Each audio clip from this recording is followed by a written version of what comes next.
Good morning बच्चों आज हम चैप्टर पढ़ेंगे थर्ड। लेखक हैं श्यामा चरण दुबे। तो देखिए इनका जीवन परिचय। श्यामा चरण दुबे का जन्म सन 1922 में मध्य प्रदेश के बुंदेलखंड क्षेत्र में हुआ। कहाँ हुआ था? मध्य प्रदेश के बुंदेलखंड क्षेत्र में 1922 में। उन्होंने नागपुर विश्वविद्यालय से मानव विज्ञान में पीएचडी की थी। मानव विज्ञान में इन्होंने रिसर्च करके पीएचडी की थी। वे भारत के अग्रणी समाज वैज्ञानिक रहे हैं। उनका देहांत सन 1996 में हुआ। इनकी प्रमुख कृतियाँ देखिए: मानव और संस्कृति, परंपरा और इतिहास बोध, संस्कृति तथा शिक्षा, समाज और भविष्य, भारतीय ग्राम, संक्रमण की पीड़ा, विकास का समाजशास्त्र, समय और संस्कृति। हिंदी में इनकी प्रमुख पुस्तकें हैं। प्रोफेसर दुबे ने विभिन्न विश्वविद्यालयों में अध्यापन किया तथा अनेक संस्थानों में प्रमुख पदों पर रहे। यानी कि इन्होंने बहुत सारे विश्वविद्यालयों में पढ़ाया या वहाँ पे इन्होंने कार्य किया है। जीवन, समाज और संस्कृति के ज्वलंत विषयों पर उनके विश्लेषण एवं स्थापनाएं उल्लेखनीय हैं। भारत की जनजातियों और ग्रामीण समुदायों पर केंद्रित उनके लेखों ने बृहद समुदाय का ध्यान आकर्षित किया है। बृहद यानी बहुत बड़े समुदाय का ध्यान अपनी ओर आकर्षित किया है। वे जटिल विचारों को तार्किक विश्लेषण के साथ सहज भाषा में प्रस्तुत करते थे। जटिल यानी कि कठिन जो विचार थे उनको भी तार्किक यानी एक दूसरे से तारतम्य बिठाकर उनको सहज भाषा में या सरल भाषा में प्रस्तुत करते थे। देखिए चैप्टर की समरी क्या है। अब आपको जो लेखक परिचय है श्यामा चरण दुबे जी का, ये आपको अपनी नोटबुक में करना है, क्योंकि लेखक परिचय आता है हर टेस्ट में, मतलब जैसे हाफ ईयरली है, फाइनल है, इनमें। अब देखिए चैप्टर की समरी। उपभोक्तावाद की संस्कृति निबंध बाजार की गिरफ्त में आ रहे हैं समाज की वास्तविकता को प्रस्तुत करता है। लेखक का मानना है कि हम विज्ञान की चमक दमक के कारण वस्तुओं के पीछे भाग रहे हैं। हमारी निगाह गुणवत्ता पर नहीं है। संपन्न और अभिजन वर्ग द्वारा प्रदर्शनपूर्ण जीवन शैली अपनाई जा रही है, जिसे सामान्य जन भी ललचाई निगाहों से देखते हैं। यह सभ्यता के विकास की चिंताजनक बात है, जिसे उपभोक्तावाद ने परोसा है। लेखक की यह बात महत्वपूर्ण है कि जैसे जैसे यह दिखावे की संस्कृति फैलेगी, सामाजिक अशांति और विषमता भी बढ़ेगी। देखिए बच्चों, क्या होता है उपभोक्तावाद की संस्कृति, यानी कि जो हमारी संस्कृति है वो आजकल उपभोक्तावाद की हो गई कि हमारे जो जीवन में जो उपयोगी चीज़ें हैं उनको हम कितना भोग रहे हैं और कितना हम उनको वेस्ट कर रहे हैं। कुछ चीज़ें तो हमारी ऐसी होती हैं कि सिर्फ हम दिखावे के लिए लेते हैं, हमारे उपयोग में वो चीज़ें बिल्कुल भी नहीं आती है। दिखावे की ज़िंदगी को लोग बहुत ज़्यादा पसंद करने लगे हैं और यही उपभोक्तावाद की संस्कृति है। तो देखिए अब हमारा चैप्टर यहाँ शुरू होता है,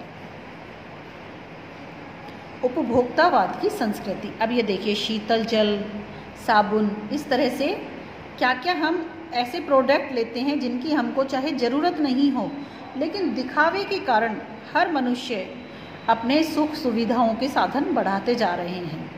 तो देखिए बच्चों, धीरे धीरे सब कुछ बदल रहा है। एक नई जीवन शैली अपना वर्चस्व स्थापित कर रही है।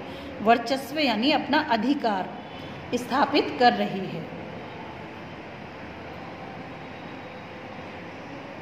एक नया जीवन दर्शन उपभोक्तावाद का दर्शन है। क्या हो रहा है यहाँ? नया जो जीवन है वो उपभोक्तावाद के दर्शन है, यानी कि उपभोग की चीज़ें क्या क्या हमारे ऊपर मतलब हावी हो रही है, क्या हमें आकर्षित कर रही हैं। उत्पादन बढ़ाने पर जोर है चारों ओर। उत्पादन बढ़ाए जा रहे हैं। जैसे पहले हम बाल धोने के लिए मिट्टी का प्रयोग करते थे, मुल्तानी मिट्टी का, जो हमारे बुजुर्ग हैं वो। लेकिन अब बाल धोने के लिए कितने प्रोडक्ट आ गए हैं, कितने तरह के शैम्पू आ गए हैं, कितने तरह के कंडीशनर, जो भी कुछ हैं ये उत्पादन बढ़ा रहे हैं। यह उत्पादन आपके लिए है, आपके भोग के लिए हैं, आपके सुख के लिए हैं। सुख की व्याख्या बदल गई है। अब सुख की व्याख्या क्या है? पहले सुख क्या था? सुख जैसे संतोष था, लेकिन अब सुख किस में है? दिखावे में। तो यहाँ क्या कह रहे हैं? सुख की व्याख्या बदल गई है। देखिए कैसे बदल गई है। उपभोग भोग ही सुख है, उपभोग का भोग ही सुख है। यानी कि जो नई नई चीज़ें चल रही हैं उनको हम भोगेंगे, वो ही हम अपने आप को सुखी मान रहे हैं। एक सूक्ष्म बदलाव आया है नई स्थिति में। सूक्ष्म यानी वैसे तो छोटा सा बदलाव आया है हमारी नई स्थिति में। उत्पाद तो आपके लिए हैं, पर आप यह भूल जाते हैं कि जाने अनजाने आज के माहौल में आपका चरित्र भी बदल रहा है और आप उत्पाद को समर्पित होते जा रहे हैं। पहले सुख क्या था? आत्मसंतोष, कि जो मिला उसी में खुश हो गए। अब सुख क्या है कि उस सुख के साथ साथ हमारा चरित्र भी बदल रहा है, हमारा स्वभाव भी बदल रहा है, हमारे जो उत्पादन हैं वो बदल जा रहे हैं। अनजाने में हमारे माहौल बदल रहे हैं। हम अपने आप को सर्वश्रेष्ठ दिखाना चाहते हैं। विलासिता की सामग्रियों से बाजार भरा पड़ा है। विलासिता यानी कि जो भोग की सामग्रियां हैं जिनसे हम अपने को सर्वश्रेष्ठ दिखा सकते हैं, वो सामग्रियों से बाजार भरे पड़े हैं, जो आपको लुभाने की जी तोड़ कोशिश में निरंतर लगे रहते हैं, कि आपको लुभाने के लिए, आपको उनकी तरफ आकर्षित करने के लिए वो जी तोड़ कोशिश कर रहे हैं। दैनिक जीवन में काम आने वाली वस्तुओं को ही लीजिए, जैसे टूथपेस्ट लीजिए। यह दांतों को मोती जैसा चमकीला बनाता है, यह मुंह की दुर्गंध हटाता है, यह मसूड़ों को मजबूत करता है और यह पूर्ण सुरक्षा देता है। पहले दांत साफ करने के लिए नीम की जो डंडी होती है उसको दातुन बोलते हैं, उससे दांत साफ किए जा सकते थे। एक कीकर होती है बबूल, उससे उसकी डंडी तोड़कर भी उससे दांत साफ कर लिए जाते थे। लेकिन अब क्या होता है, टूथपेस्ट के नाम पर हमें कितने ज़्यादा मतलब अपनी ओर आकर्षित कर रहे हैं कि ये दांतों को मोती जैसा चमकाता है, मुंह की दुर्गंध हटाता है, मसूड़ों को मजबूत करता है और पूर्ण सुरक्षा देता है। तो हम उस टूथपेस्ट की तरफ आकर्षित हो जाते हैं। वह सब करके जो 3-4 पेस्ट अलग अलग करते हैं, किसी पेस्ट का मैजिक फॉर्मूला है, कोई बबूल या नीम के गुणों से भरपूर है, कोई ऋषि मुनियों द्वारा स्वीकृत तथा मान्य वनस्पति और खनिज तत्वों के मिश्रण से बना है। अब देखिए यहाँ क्या क्या कर दिया, इनमें अलग अलग खूबियाँ डाल दी कि कोई तो नीम और बबूल से बना हुआ है, कोई ऋषि मुनियों द्वारा स्वीकृत है कि उसमें बहुत ही प्राकृतिक वनस्पतियाँ मिलाई गई हैं। वनस्पति यानी जड़ी बूटियाँ, वनस्पति और खनिज तत्व यानी कि बहुत अच्छे इसमें वो जो जड़ी बूटियाँ हैं वो सारे इसमें मिश्रण होते हैं। जो चाहे चुन लीजिए। यदि पेस्ट अच्छा है तो ब्रश भी अच्छा होना चाहिए। अब देखिए कि जब पेस्ट के लिए इतने सारे हमें जो सामग्रियाँ बताई हैं, जो हमें आकर्षित करने के उत्पाद बताए हैं, उसी के साथ फिर शुरू होता है ब्रश का सिलसिला कि ब्रश भी फिर हमें अच्छा ही लेना है। उसका आकार, रंग, बनावट, पहुँच और सफाई की क्षमता भी अलग अलग, एक से बढ़कर एक है। अब ब्रश की खूबियाँ देखिए कितनी अलग अलग कर दी हैं। मुंह की दुर्गंध से बचने के लिए माउथ वॉश भी चाहिए होता है। पहले तो एक नीम की डंडी या कीकर की डंडी से काम चल जाता था, लेकिन अब क्या हो गया, पेस्ट की वैरायटियाँ बदल गई हैं, अलग अलग तरीके हो गए हैं। ब्रश भी अलग अलग रंग, रूप, आकार, बनावट सब उसकी अलग हो गई है। अब ब्रश करने के बाद भी हमें माउथ वॉश भी चाहिए होता है, यानी कि ब्रश करने के बाद माउथ वॉश लेंगे, उससे हम कुल्ले करके और उस पानी को फेंक देंगे तो उससे दांत और भी मजबूत होंगे। यानी कि किस तरह से हमें आकर्षित किया जा रहा है। सूची और भी लंबी हो सकती है, पर इतनी चीज़ों का ही बिल काफ़ी बड़ा हो जाएगा। अब हमारी पहुंच कहाँ तक है ये भी हमें देखना है कि हमें टूथब्रश से ही काम चल जाएगा या माउथ वॉश भी लेना है या इसके अलावा भी कुछ लेना है, क्योंकि हमारी जो चीज़ें हैं उनकी बहुत लंबी बिल हो गया है। इतने हम उनको जैसे उपयोग नहीं कर सकते या इतना खर्चा हम नहीं कर सकते, क्योंकि आप शायद बहुविज्ञापित और कीमती ब्रांड खरीदना ही पसंद करें। अब देखो कीमती ब्रांड लेंगे, अब ब्रांड का उस पर नाम लग गया तो पैसे और भी ज़्यादा बढ़ जाएंगे। सौंदर्य प्रसाधनों की भीड़ तो चमत्कृत कर देने वाली है। सौंदर्य यानी कि जो मेकअप के सामान हैं उनकी तो भीड़ और भी ज़्यादा चमत्कृत करने वाली है, बहुत ज़्यादा हमें अपनी ओर आकर्षित करने वाली है। हर माह उसमें नए नए उत्पाद जुड़ते जाते हैं। अब देखिए कि जो सौंदर्य प्रसाधन है उनमें तो और भी ज़्यादा चीज़ें जुड़ती जा रही हैं। साबुन ही देखिए, एक में हल्की खुशबू है, दूसरे में तेज है। एक दिन भर आपके शरीर को तरोताज़ा रखता है, दूसरा पसीना रोकता है, तीसरा जर्म से आपकी रक्षा करता है। यह लीजिए सिने स्टार्स के सौंदर्य का रहस्य, उनका मनपसंद साबुन। सच्चाई का अर्थ समझना चाहते हैं?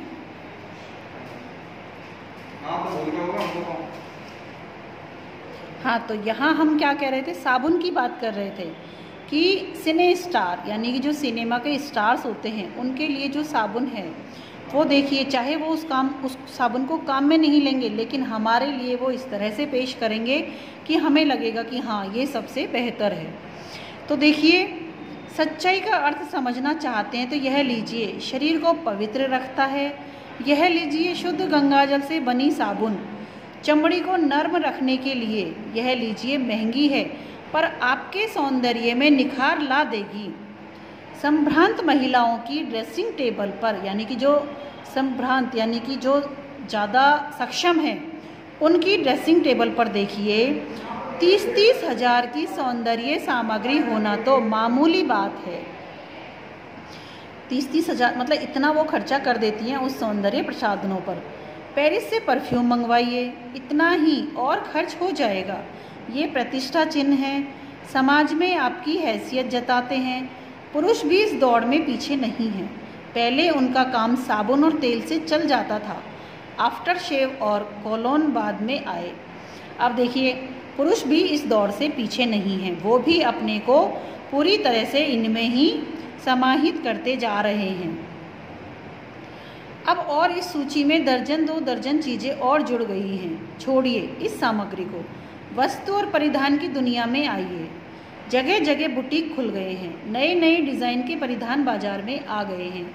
ये ट्रेंडी हैं और महंगे भी हैं। अब देखिए, वस्त्र और परिधान यानी कि जो हमारे पहनने ओढ़ने के जो कपड़े हैं उनका देखिए नए नए बुटीक खुल गए हैं, तो उसके फैशन में देखिए क्या क्या चेंज आए हैं। पिछले वर्ष के फैशन इस वर्ष। शर्म की बात है, घड़ी पहले समय दिखाती थी, उससे यदि यही काम लेना हो तो 400-500 में मिल जाएगी।